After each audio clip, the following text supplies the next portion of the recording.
अस्सलाम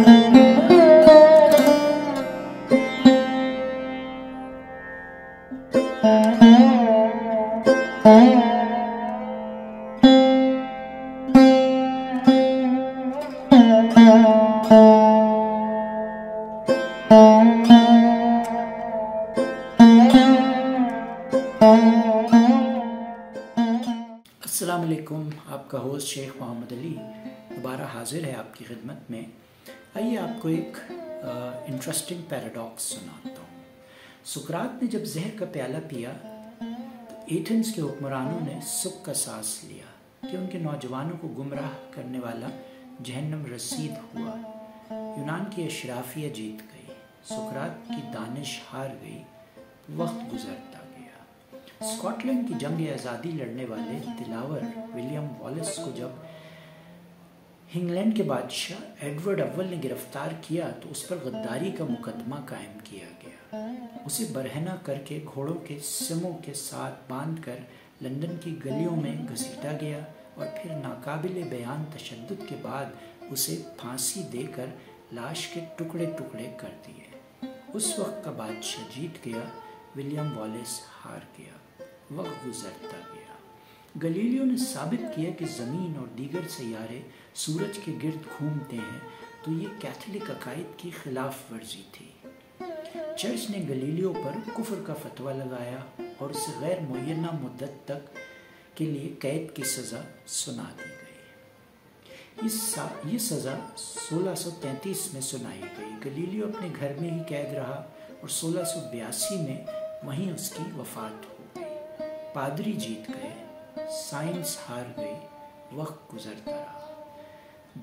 Giordano Bruno पर भी चर्च की अकायद से इनहराफ करने का मुकदमा बनाया गया। ब्रूनो ने अपने दिफा में कहा कि उसकी तहकीक ईसाइयत के अकीदे खुदा और उसकी तखलीद से मुतसादिम नहीं, मगर उसकी बात नहीं सुनी गई और इसलिए अपने नज़रियात से मुकम्मल तौर पर ताइब होने के लिए कहा गया।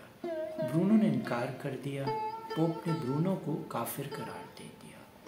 8 फरवरी 1600 को जब इसे फैसला पढ़कर सुनाया गया तो ब्रूनो ने तारीखी जुमला कहा था, मैं ये फैसला सुनते हुए इतना खौफज़दा नहीं हूँ जितना तुम ये फैसला सुनाते हुए खौफज़दा हो।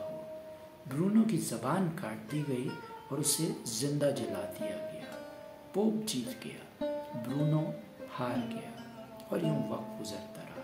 हज्जाज बिन यूसुफ जब खाना काबा पर आग के गोले फेंक रहा था तो उस वक्त इब्न ज़ुबैर ने जवां मर्दी की तारीख रकम की। उन्हें मुसलसल हथियार फेंकने के पैगामात मौसूल हुए, मगर आपने इनकार कर दिया। अपनी वालिदा हज़रत अस्मा से मशवरा किया। उन्होंने कहा कि अहले हक उस बात की फिक्र नहीं किया करते कि उनके पास कितने मददगार और साथी हैं। जाओ तन्हा लड़ो और इताअत के तसव्वुर भी जहन में न लाना। इब्न ज़ुबैर ने सफ़ाक हज्जाज बिन यूसुफ का मुकाबला किया और शहादत नोश फरमाई। हज्जाज ने आपका सर काट कर खलीफा अब्दुल मालिक को भिजवा दिया और लाश लटका दी गई। खुद हज़रत अस्मा के पास पहुंचा और कहा, तुमने बेटे का अंजाम देख लिया? आपने जवाब दिया, हाँ, तूने उसकी दुनिया ख़राब कर दी और उसने तेरी आक़िबत बिगाड़ दी। हज्जाज जीत गया, इब्न ज़ुबैर हार गए, वक्त गुजरता गया। अबू जाफ़र मंसूर ने कई मरतबा इमाम अबू हनीफ़ा को काज़ी उल क़ज़ा बनने की पेशकश की, मगर आपने हर मरतबा इनकार किया। एक मौके पर दोनों के दरमियान तलखी उस कदर बढ़ गई कि मंसूर खुल्लम खुल्ला जुल्म करने पे उतर आया। उसने उन्हें बगदाद में दीवारें बनाने के काम की निगरानी और ईंटें गिनने पर मामूर कर दिया। मकसद उनकी हतक करना थी। बाद अज़ मंसूर ने इमाम अबू हनीफ़ा को कोड़े मारे और अज़ियतनाक कैद में रखा। बिलाखिर कैद में ही उन्हें जहर देकर मरवा दिया गया। सजदे की हालत में आपने इंतकाल फरमाया। नमाज जनाजा में मजमे का हाल ये था कि 50,000 लोग उमड़ आए थे। 6 मरतबा नमाज जनाजा पढ़ी गई। मंसूर जीत गया, इमाम अबू हनीफ़ा हार गए, वक्त गुजरता रहा। तारीख़ में हार जीत का फैसला ताकत की बुनियाद पर नहीं होता, یونان کی اشرافیہ سقراط سے زیادہ طاقتور تھی، مگر تاریخ نے ثابت کیا کہ سقراط کا سچ زیادہ طاقتور تھا۔ ولیم والیس کی دردناک موت کے بعد اس کا نام لیوا بھی نہیں ہونا چاہیے تھا، مگر آج ایبرڈین سے لے کر ایڈنبرا تک ولیم والیس کے مجسمے اور یادگاریں ہیں۔ تاریخ میں ولیم والیس امر ہو چکا ہے۔ گلیلیو پر کفر کے فتوے لگانے والا چرچ اپنے تمام فتوے واپس لے چکے ہیں۔ رومن کیتھولک چرچ نے 350 سال بعد تسلیم کیا کہ گلیلیو درست تھا اور اس وقت کے پادری غلط تھے۔ برونو کو زندہ جلانے والے بھی آج بھی بات مانتے ہیں کہ برونو کا علم اور نظریہ درست تھا اور اسے اذیت ناک موت دینے والے تاریخ کے غلط دوراہے پر کھڑے تھے۔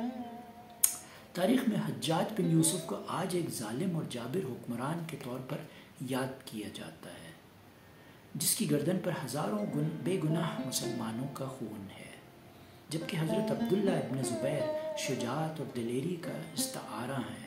حجاج کو شکست ہو چکی ہے، ابن زبیر آج بھی فاتح ہیں۔ جس ابو جعفر منصور نے امام ابو حنیفہ کو قید میں زہر دے کر مروایا، اس کے مرنے کے بعد ایک جیسی 100 قبریں کھودی گئیں اور کسی ایک قبر میں اسے دفن کر دیا گیا تاکہ لوگوں کو یہ پتہ نہ چل سکے کہ وہ ملعون کس قبر میں دفن ہے۔ یہ اہتمام اس خوف کی وجہ سے کیا گیا کہ کہیں لوگ اس کی قبر کی بے حرمتی نہ کریں۔ گویا تاریخ کا فیصلہ بہت جلد آ گیا اور آج حضرت ابو حنیفہ رحمۃ اللہ کروڑوں لوگوں کے امام ہیں۔ آج سے 100 سال بعد ہم میں سے کوئی بھی زندہ نہیں رہے گا۔ تاریخ ہمیں رونتی ہوئی آگے کو نکل جائے گی۔ آج یہ فیصلہ کرنا مشکل ہے کہ ہم میں سے کون تاریخ کی صحیح سمت میں کھڑے ہیں اور کون تاریخ کے غلط دورائے پر کھڑے ہیں، کون حق کا ساتھی اور کون باطل کے ساتھ کندھا ملائے ہوئے ہے، کون سچائی کا علمبردار ہے اور کون جھوٹ کی ترویج کر رہا ہے، کون دیانتدار ہے اور کون بے ایمان، کون ظالم ہے اور کون مظلوم۔ ہم میں سے ہر کوئی خود کو حق سچ کا راہی کہتا ہے، مگر ہم سب یہ بات جانتے ہیں کہ یہ بات دنیا کا سب سے بڑا جھوٹ ہے، کیونکہ اگر ہر شخص نے حق کا علم تھام لیا ہے تو پھر اس دھرتی سے ظلم اور ناانصافی کو اپنے آپ ختم ہو جانا چاہیے۔ لیکن سب اچھی طرح جانتے ہیں کہ ہم اس منزل سے کہیں دور بھٹک رہے ہیں۔ آج سے 100 برس بعد البتہ جب کوئی مورخ ہمارا احوال لکھے گا تو وہ ایک ہی کسوٹی پر ہم سب کو پرکھے گا، مگر افسوس کہ اس وقت تاریخ کا بے رحم فیصلہ سننے کے لیے ہم میں سے کوئی بھی زندہ نہیں ہوگا۔ آج ہم جس دور سے گزر رہے ہیں، کیوں نہ خود کو ہم ایک بے رحم کسوٹی پر پرکھ لیں اور دیکھ لیں کہ کہیں ہم یونانی اشرافیہ کے ساتھ تو نہیں کھڑے جنہوں نے سقراط کو زہر کا پیالہ تھما دیا تھا، کہیں ہم برونو کو زندہ جلانے والے پادریوں کے ساتھ تو نہیں کھڑے، کہیں ہم حجاج کی طرح ظالموں کے ساتھ تو نہیں کھڑے، کہیں ہم ابن رشد کے خلاف فتویٰ دینے والوں کے ساتھ تو نہیں کھڑے ہیں، کہیں ہم تاریخ کی غلط سمت میں تو نہیں کھڑے۔ اس سوال کا جواب تلاش کر کے خود کو غلطی پر تسلیم کرنا بڑے ظرف کا کام ہے، جس کی آج کل شدید کمی ہے۔ وقت تو گزر ہی جانا ہے، دیکھنا صرف یہ ہوتا ہے کہ کس باضمیر نے وہ وقت کیسے گزارا۔ اللہ تعالی ہمیں حق کو حق دکھائے اور اس کی پیروی کرنے کی توفیق عطا فرمائے، اور باطل کو باطل دکھائے اور اس سے بچنے کی توفیق عطا فرمائے۔ آمین یا رب العالمین۔ شیخ محمد علی کو اجازت دیجیے۔ اللہ حافظ۔